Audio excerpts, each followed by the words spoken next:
ในนามของทีมกู้ภัยไทยนะครับทั้งทีมค้นหานะครับทีมดำน้ำนะทีมค้นหาดูแลโลกนะทางคอนไฟสเปซสแกนด้วย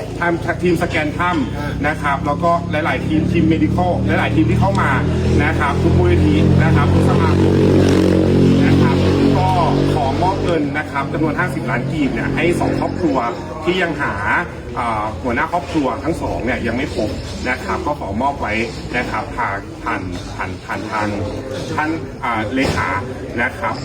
เพื่อนำไปมอบให้2ครอบครัวนะครับเงิน50 ล้านนะครับ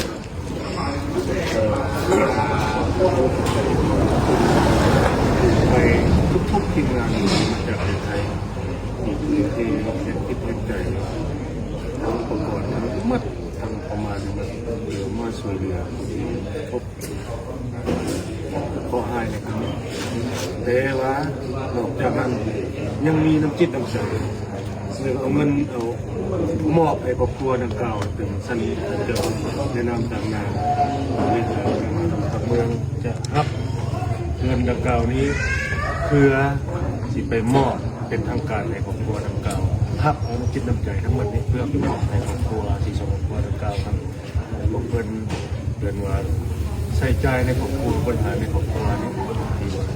เพื่อนมาคนในครอบครัวที่ได้ทำเขาก็ขอบใจที่น้ำใจชาวไทยของเราทุกคนมีน้ำจิตน้ำใจ